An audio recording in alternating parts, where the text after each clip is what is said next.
মানুষ আওয়াজ দেয় টেকনাফ থেকে তেতুলিয়া, ওই টেকনাফের উন্নয়ন জোয়ার আর আসতে পারে না তেতুলিয়া পর্যন্ত।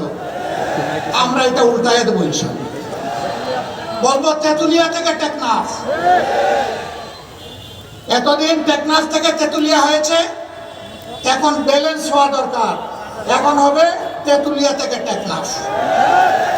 আপনারা মন খারাপ করবেন না তো? আলহামদুলিল্লাহ, চারটা নদী, বিশাল নদী, আল্লাহর নিয়ামত। আল্লাহ তাআলা এই উত্তরবঙ্গকে দান করেছিলেন তিস্তা, ধরলা, ব্রহ্মপুত্র এবং করতোয়া। আজকে আস্তে আস্তে উপর থেকে দেখলাম নদী নয়, মরুভূমি। মরে কঙ্কাল হয়ে আছে নদীগুলো। শরীরের ভিতরে যেমন রক্তের নালী, রক্তকে এক জায়গা থেকে আরেক জায়গায় পৌঁছায় দেয়, আর তাই আমরা বাঁচি। যদি ওই রক্তনালী বন্ধ হয়ে যায় তাহলে মানুষ মারা যায়।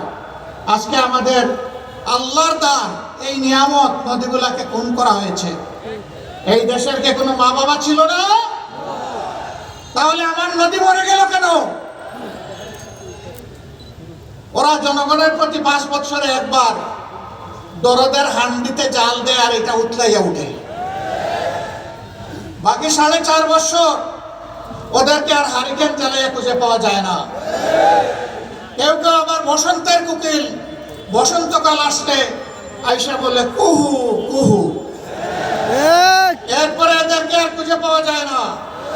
উড়ে আসে, জুড়ে বসে মানুষের সাথে, তৃণমূলের সাথে, গরিব দুঃখের সাথে এদের কোনো সম্পর্ক নাই।